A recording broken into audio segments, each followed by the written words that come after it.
नमस्कार। मैं जयंती त्यागी आपका अपने चैनल जया लिटरेचर में फिर से स्वागत करती हूँ। और जैसा कि आप जानते हैं कि यूपी टेट और बिहार और राजस्थान, मध्य प्रदेश वगैरह ये जो हिंदी भाषी क्षेत्र हैं, इनमें जो टीचर्स एलिजिबिलिटी टेस्ट होती है उनमें जो संस्कृत का पेपर होता है, जो संस्कृत विषय लेकर के जो लोग परीक्षा देते हैं, उनके लिए मैं उनका एक कॉमन सा सिलेबस जो वो चीज़ें जो कि हर परीक्षा में, हर संस्कृत की परीक्षा में अवश्यमेव पूछी जाती है, तो उन पे मैं चर्चा कर रही हूँ। पिछले जो कुछ वीडियो मैंने बनाए हैं, आज मैं संज्ञा प्रकरण से जितनी कुछ संज्ञाएं हैं और उसके आगे जो संधि प्रकरण है, उनमें से भी कुछ संज्ञाओं पर आज मैं चर्चा करूंगी, जो कि हर प्रश्न पत्र में मतलब होता ही है, वो पूछा ही जाता है, क्योंकि उसके बिना तो प्रश्न पत्र संस्कृत का तो बन ही नहीं सकता।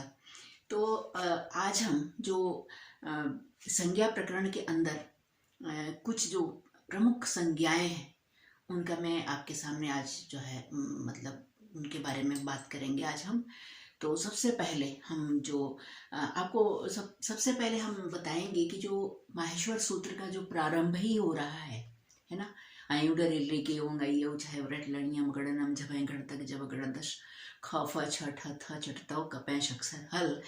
तो यहीं से हम शुरुआत करते हैं। तो कहते हैं कि ये जो माहेश्वर सूत्र थे, है ना, तो वो किस लिए हैं, है ना। तो उसमें लिखा है कि इति माहेश्वराणि सूत्राणि अणादि संज्ञार्थानि, कि ये माहेश्वर सूत्र जो है अण आदि संज्ञाओं के लिए हैं।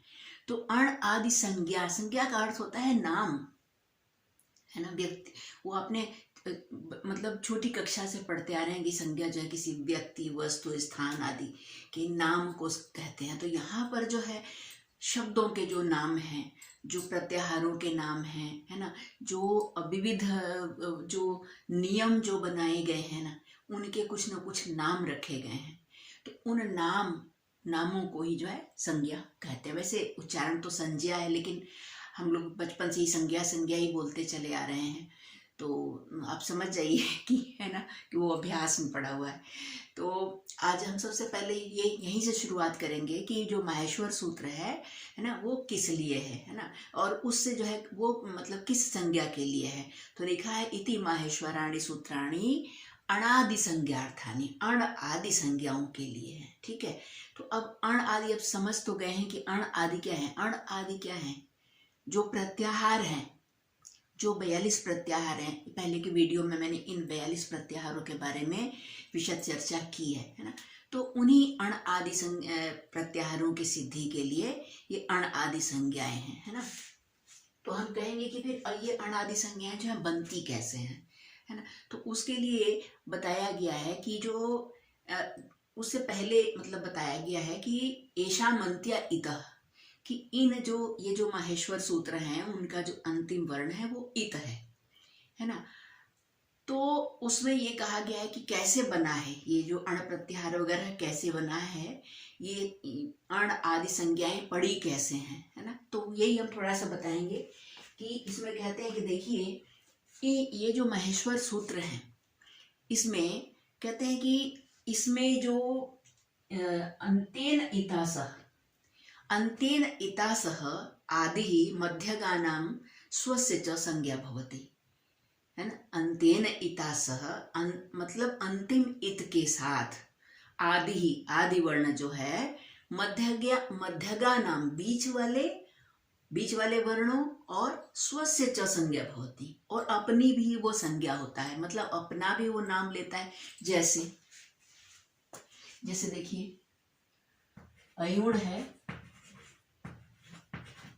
मैं एक ही उदाहरण दूंगी क्योंकि प्रत्याहार में मैं इसके बारे में विस्तार से बता चुकी हूँ। थोड़ा सा यहाँ पे बता रही हूँ कि ये अण आदि संज्ञा होती क्या है ना। तो ये अण है, तो यहाँ कहते हैं कि ये जो है ना जो आदि अंतेन इतासह, कैसे हम इन अण आदि संज्ञाओं को बनाते हैं। तो कहते हैं अंतेन इतासह, ये अंतिम इत के साथ, है ना। इत क्या है? ये जो हलंत वर्ण है, हलंत्यम से ये जो अंतिम जो वर्ण है इसकी इत संज्ञा हो गई है।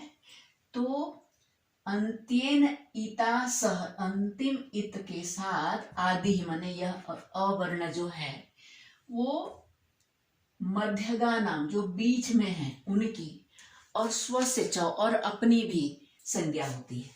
मतलब अ जो है इस ड़ के साथ मिलके अण है ना, अण बन गया।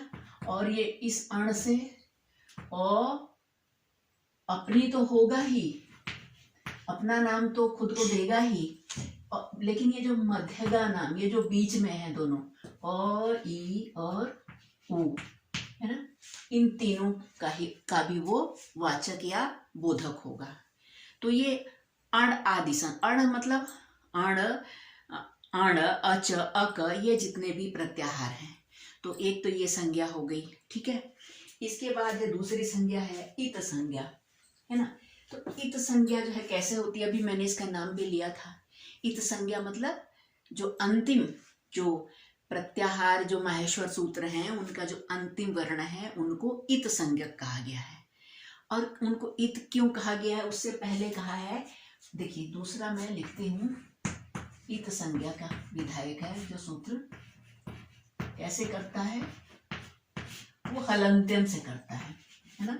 हलंत्यम हलंत्यम इस सूत्र से इत संज्ञा होती है। हलंत्यम का मतलब क्या है, हलंत्यम का मतलब है अंत्यम हल, जो अंतिम हल है। हल का अर्थ क्या है, हल माने पूरे व्यंजन, हल का अर्थ है व्यंजन। अल का मतलब जो है संपूर्ण वर्णमाला अयुण से लेके और शक्सर के हल तक अल हो गया वो। और अच जो है स्वर है, आपको मैं याद एक बार दिला दे रही हूँ। तो यहाँ पे जो है हलंत्यम मतलब अंत्यम हल, अंतिम जो हल है। अंतिम कैसे, जैसे यहाँ पे देखिए अयुण में है ना, अयुण में जो अंतिम हल है, ये हल का अर्थ है व्यंजन। तो अंतिम हल जो है इसकी इत संज्ञा हो जाती है।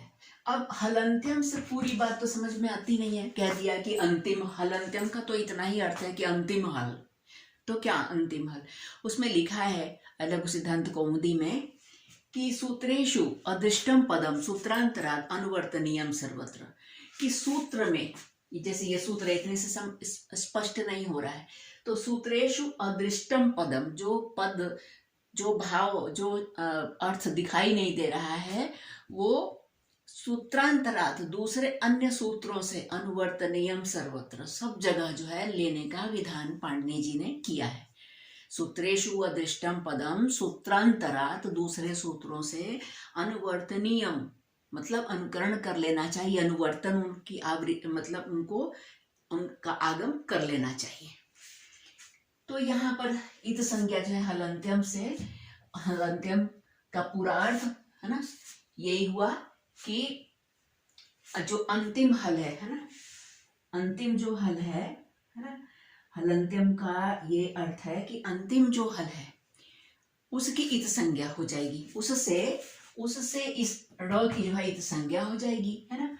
और इतस्य लोपः आगे जो है ना, तस्य लोपः, तस्य लोपः मतलब उसका लोप हो जाता है, किसका, तस्येतो लोपः स्यात्। तस्य लोपः सूत्र है, लेकिन इसका पूरा अर्थ क्या है, तस्येतो लोपः स्यात्।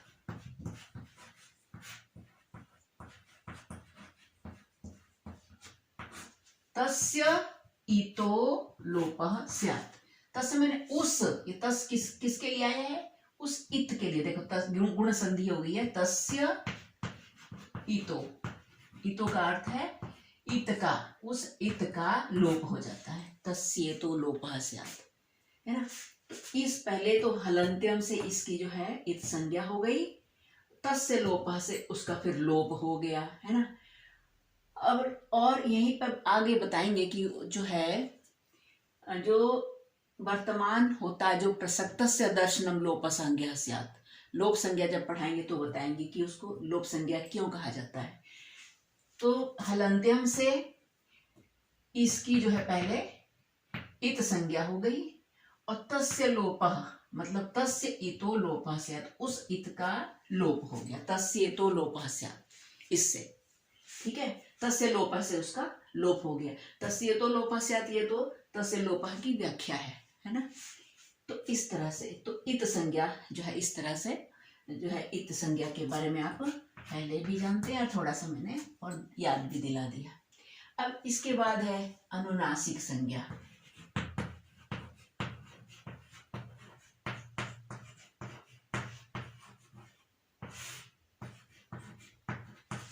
अनुनासिक संज्ञा, इसको मैं मिटा देती हूँ, डस्टर गया, डस्टर यही तो था। अच्छा ये है, देखिए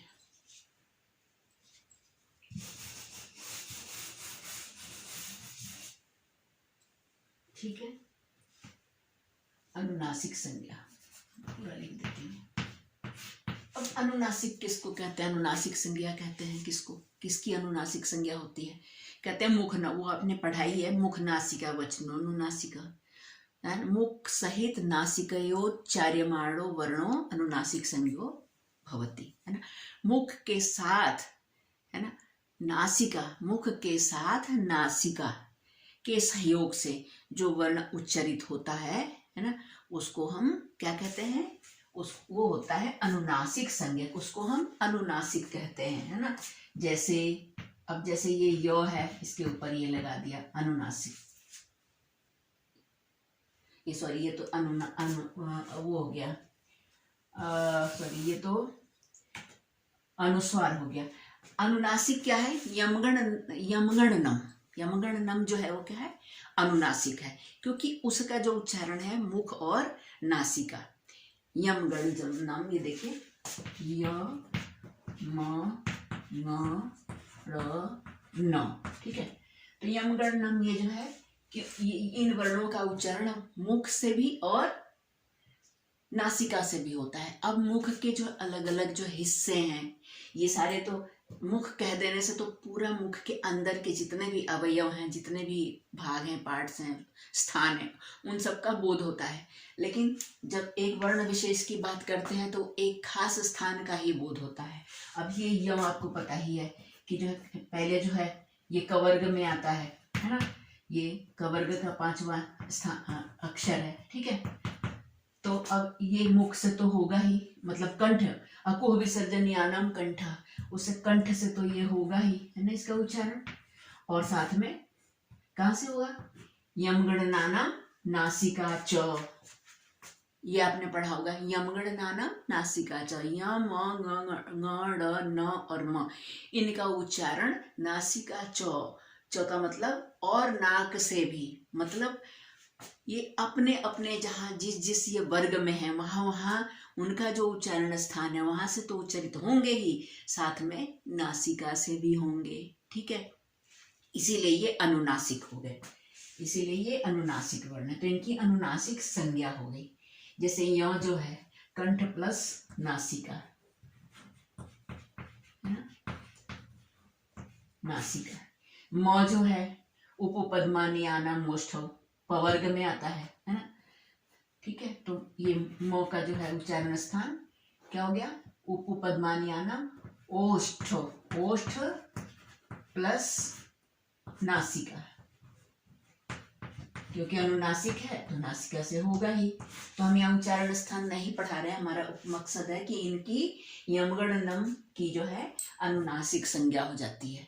और क्यों होती है, क्योंकि वो मुख सहित नासिकयोच्चार्यमाणो वर्णो, मुख और नाक, मुख जो है जब नाक के साथ में किसी वर्ण का उच्चारण करता है, मुख और नासिका दोनों से जो जिन वर्णों का उच्चारण होता है उनको ही हम अनुनासिक कहते हैं। मुझे लगता है अब आपकी समझ में आ गया होगा। अच्छा, इसके बाद हम पढ़ाएंगे, देखिए ह्रस्व दीर्घ प्लुत संज्ञा, ये भी संज्ञा है, ह्रस्व दीर्घ प्लुत संज्ञा, ये भी संज्ञा है। तो इसके लिए मैं थोड़ी सी यहाँ पे जगह बनाती हूँ।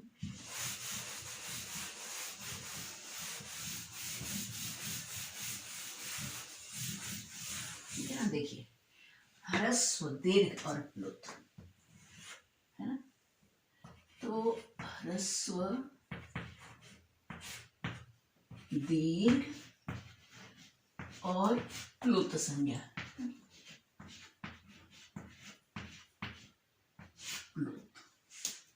इसके लिए लिखा है पाणिनि ने, वरदराज जी ने जो टीका लिखी है लघु सिद्धांत कौमुदी, उसमें लिखा है कि ऊश्च उकालो झ्रस्व दीर्घ प्लुतः। उकालो झ्रस्व, मैं लिख देती हूँ, उकालो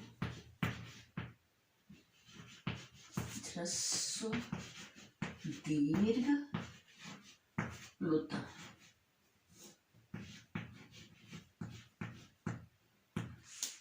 उकालो ह्रस्व दीर्घ प्लुतः, ये मेरा ही लिखा हुआ है, यहाँ से मैं थोड़ा टैली कर लेती हूँ। हाँ, उकालो ह्रस्व दीर्घ प्लुतः, है ना।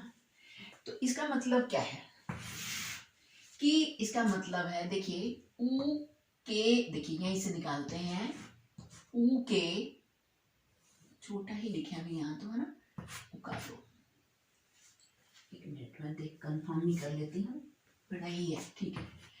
उकाल, ऊ काल मतलब ऊ बोलने में ऊ के काल जितना है, ठीक है। ये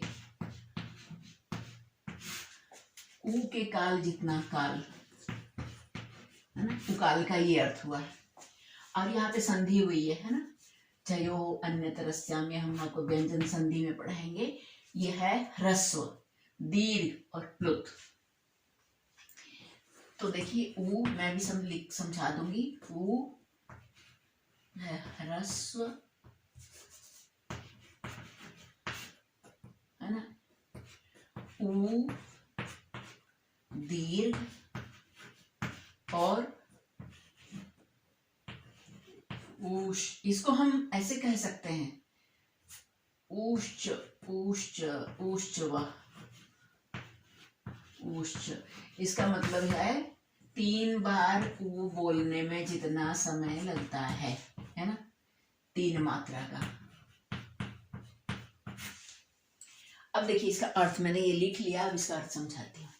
जो ये सूत्र है उकालो ह्रस्व दीर्घ प्लुतः, इसका मतलब है कि ऊ के काल जितना काल लगे, मतलब ऊ बोलने में जितना समय लगता है, एक ऊ बोलने में जितना समय लगता है, उतना समय जिस स्वर को बोलने में लगे वो होगा ह्रस्व। 2 बार ऊ बोलने में, मैं आसान भाषा में समझा रही हूँ, 2 मात्रा 1 मात्रा में ऐसे नहीं बोल रही हूँ। वैसे कहते हैं ह्रस्व में 1 मात्रा जितना समय लगता है, तो 1 मात्रा वो कितना होता है, मात्रा की यूनिट क्या है। तो इसीलिए यहाँ बिल्कुल स्पष्ट है कि ऊ बोलने में जितना समय लगता है, उतना समय जिस स्वर को बोलने में लगे वो है ह्रस्व। 2 बार ऊ बोलने में, जैसे ऊ, इतना बोलने में जितना समय लगता है, उतना बोलने में जिस स्वर को बोलने में उतना समय लगे। 2 बार ऊ बोलने में जितना समय लगता है, उतना समय जिस किसी भी स्वर को बोलने में लगे वो हुआ दीर्घ।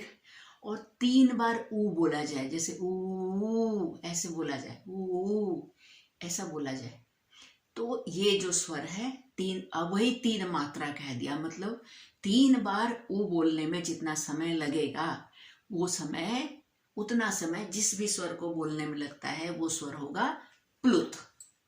मुझे लगता है शायद आप समझ गए होंगे, है ना।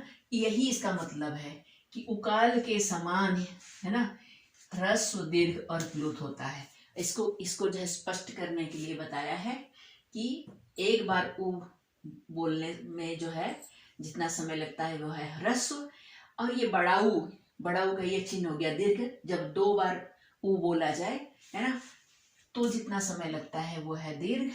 और ऊश्च ये तो उनकी अपनी भाषा है ना, लघु सिद्धांत कौमुदी का। इसका अर्थ है कि ऊ इतना बोलने में 3 मात्रा का जितना समय लगे, तो जो भी स्वर, है ना, इतने समय में बोला जाए वो होगा प्लुत। प्लुत का सबसे अच्छा उदाहरण आता है ओम। ओम बोलते हैं ना, ये जो 3 लिखा होता है यही इस प्लुत का चिन्ह है, कि इसका मतलब है कि ओ को ओम ओम ऐसे बोला जाए, कि ओ को 3 मात्रा तक बोला जाए, यही है प्लुत का चिन्ह। बड़ी मजेदार बात एक याद आती है, जब मैं छोटी थी तो मैं सोचती थी कि कहीं ये लिखा हुआ देखती थी तो मैं इसको पढ़ती थी, ओ 3 और माँ, ओ 3 माँ। ये समझ नहीं आता था जब छोटी थी कि ये है क्या, ओ और माँ के बीच में ये 3 मतलब 3 क्यों लिखा है, तो ये 3 जैसा लगता था, है ना। तो अब जब बड़े हुए थे जब समझ में आया, तब जो है मतलब वही बात है कि आपके सामने शब्द दिए हैं, जब तक उसका अर्थ अगर नहीं है तो वो विकट लगेगा, और जब अर्थ जिस दिन समझ में आ जाएगा वो कुछ भी नहीं लगता, फिर यही बात है। तो ये है उकालो ह्रस्व दीर्घ प्लुत, और ये भी संज्ञा है, ह्रस्व संज्ञा, दीर्घ संज्ञा और प्लुत संज्ञा, ठीक है।